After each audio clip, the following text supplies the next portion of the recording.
Deuteronomy 18:15. Moshe speaking to the children of Israel tells them, tell them, a prophet from among you, from your brothers, like me. I think it should be your focus. Like me, Yahweh your Elohim will set up for you. You shall hearken to him according to all that you ask of Yahweh your Elohim in Horeb on the day of the assembly, saying, let me not continue to hear the voice of Yahweh my Elohim, and let me no longer see this great fire, so that I will not die. So apparently, when the revelation at Sinai was taking place, the experience was so elevated. Tradition has it that when Yah will speak from the clouds, the people will drop dead.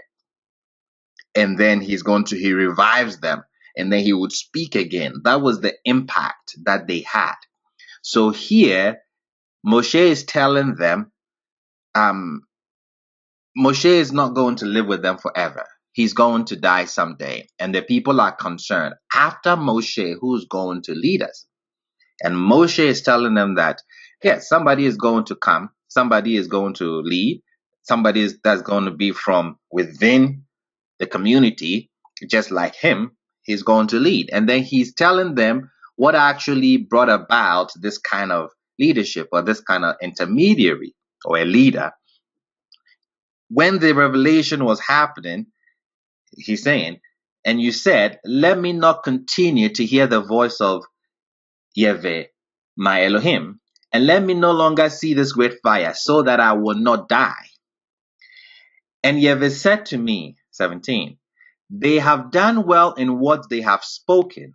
I will set up a prophet for them from among their brothers like you, and I will put my words into his mouth, and he shall speak to them all that I command him.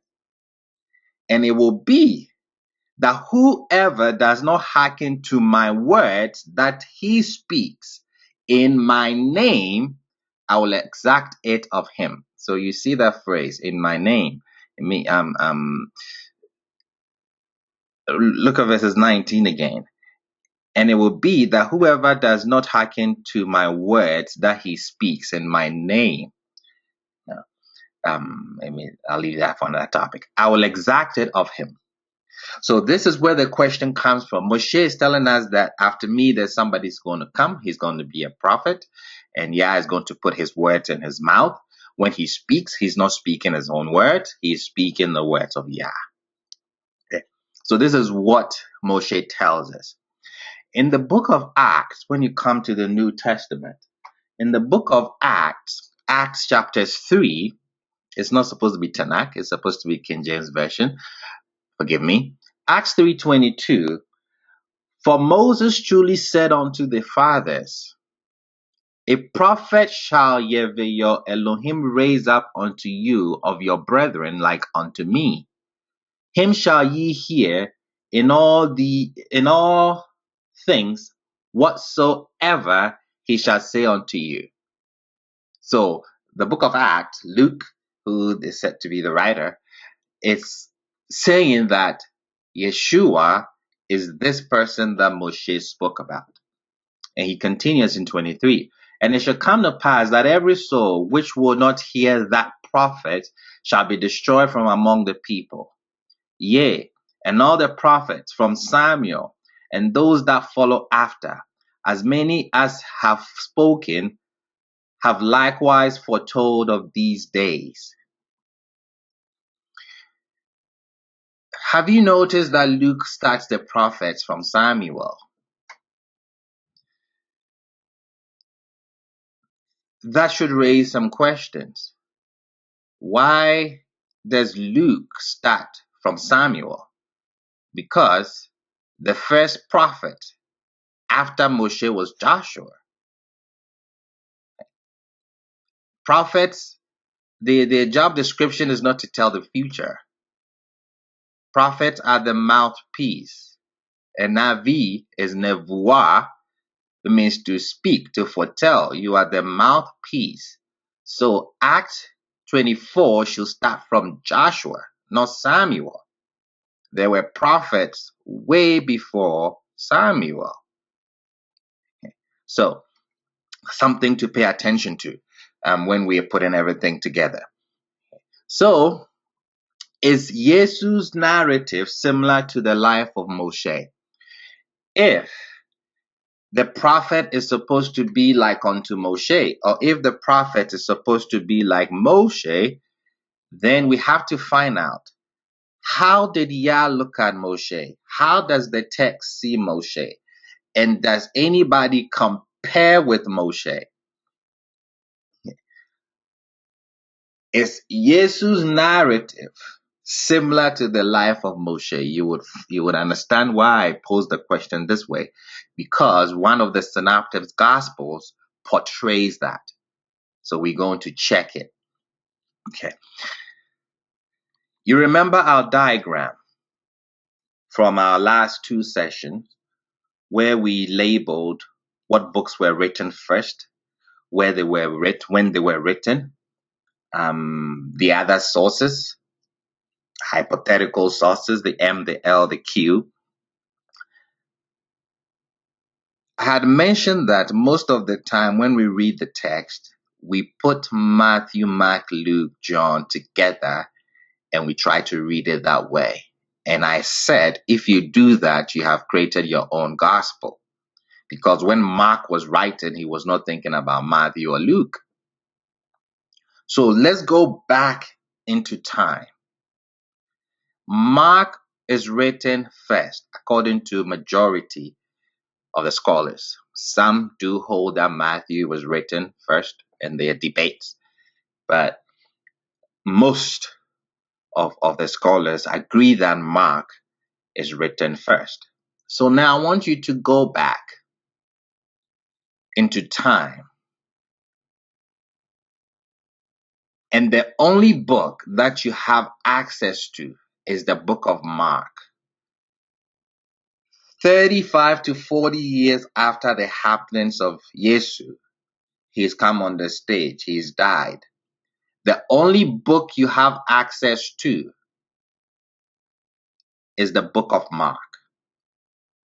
Now, one needs to read the book of Mark on its own, because the reader will not have access to Matthew, Luke, or John. It's not been composed yet. We only have Mark, so we have to look and see what Mark portrays, what narrative he tells. How did he see the event? How did he see the individual? It is important to consider the distinctive features of each gospel on its own terms, without appealing to or appealing to the portrayal of one gospel to explain what is meant in another. We don't want to do that. Give me 1 second.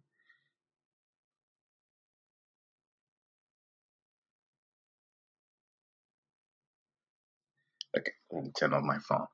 So we are not going to appeal the portrayal of Matthew, Luke, John, and put into Mark. No, Mark is going to stand on its own, and we're going to look at what Mark says. Because remember, there's no Matthew, there's no Luke, there's no John.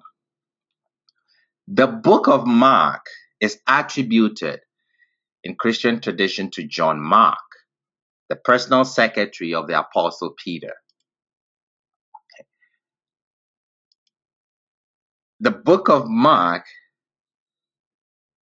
was actually not written by Mark. The reason why I say that is because the books were written with no names, anonymously. Later in the 2nd century, I believe, is when the names that we've come to know the books as Matthew, Mark, Luke, and John is associated with these manuscripts or books, whatever you want to call them. The author of this book appears to have heard stories about Yesu that had been circulating for some time, and then wrote a number of these stories down. It originated from an oral tradition, stories that's been circulating, and this individual sat down and decided to write an account of the tradition that was going around. So what he writes tells us what the tradition that he had access to. That is why he does not call the book the biography. He calls it the gospel. The author begins his account by calling his book a gospel. The term gospel means good news. By using this title, the author doesn't claim to be writing a historically accurate biography in our modern sense, but an account of Yesu that reveals how his life and death brings good news to those willing to receive it. Good news comes from the Greek evangelion, what you get evangelist from. So the author doesn't claim to be writing a historically accurate biography.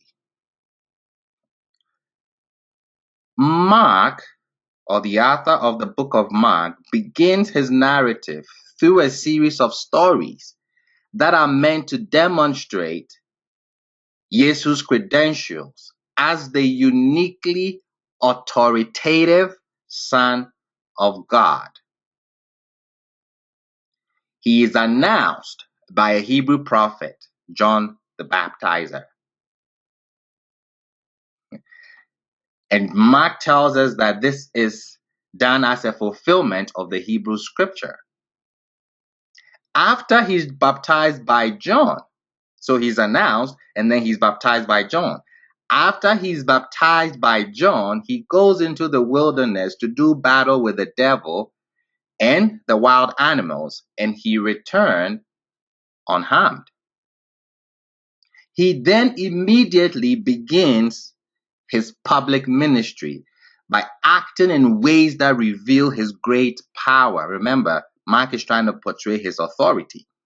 So after his encounter with the devil, Hasatan, and then the animals, he immediately begins his public ministry by acting in ways that reveal his great power. And the author demonstrates this by Yesu's actions when he began his ministry. What does he do first?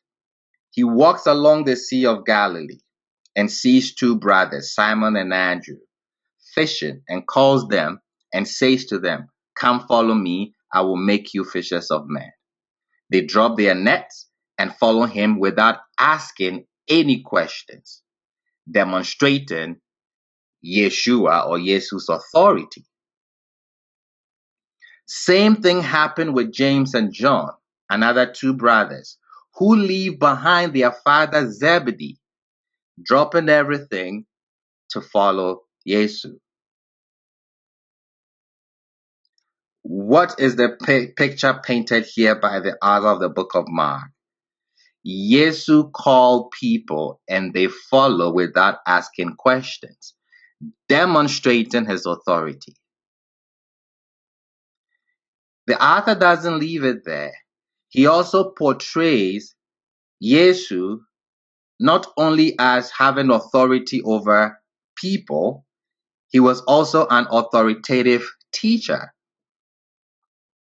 In the book of Mark, chapters 1, verses 22, and they went into Capernaum, and straightway on the Sabbath he entered into the synagogue and taught. And they were astonished at his doctrine, for he taught them as one that had authority. So his authority is not only over people he leads or how he calls people. his authority also comes to the realms of teaching. It doesn't stop there. His authority is not only over people and how he teaches. He also has authority over demons and sicknesses, illnesses. Mark 1, let's read from verse 23. And there was in their synagogue a man with an unclean spirit, and he cried out, saying, Let us alone. What have we to do with thee, thou Jesus of Nazareth? Art thou come to destroy us? I know thee who art thou, the Holy One of Elohim. And Jesus rebuked him, saying, Hold thy peace, and come out of him. And when the unclean spirit had torn him, and cried with a loud voice, he came out of him. And they were all amazed, insomuch that they questioned among themselves, saying, What thing is this? What new doctrine is this? For with authority commanded he even the unclean spirits, and they do obey him. So he doesn't have just authority over the people that he calls. He doesn't just have authority when he's teaching. He also has authority over unclean spirits. And then the text goes on to show us that he also has authority to heal sicknesses and diseases. Mark 1:31, and he came and took her by the hand and lifted her up, and immediately the fever left her, and she ministered unto them. And at even, when the sun did set, they brought unto him all that were diseased. 34, and he healed many that were sick of divers diseases. So these stories in chapters 1 are designed by the author to portray Yesu as the authoritative son of Yah. It's interesting that you would, how should I put it? It's interesting that you would think that with all these miracles, people will recognize Yesu for who he is. But that is not the case. No one actually recognizes him. And that is one major point of this gospel. Virtually no one recognizes Yesu despite the miracles. Look how people react to him in the first half of the gospel. Virtually no one understands his identity. Even his family thinks that there's something wrong with him. Mark 3:21. Let's read from the NIV and then the King James. When his family heard about this, they went to take charge of him, for they said, He's out of his mind. The King James says, and when his friends heard of it, the King James uses friends, they went out to lay hold on him, for they said, He is beside himself. Now, I know you will be asking, wait a second. How is it that the family doesn't know about it? Even the mother? Was the mother not approached by an angel? And the angel said that this is what is going to happen. You're going to have a child. His name is going to be Emmanuel. All these things.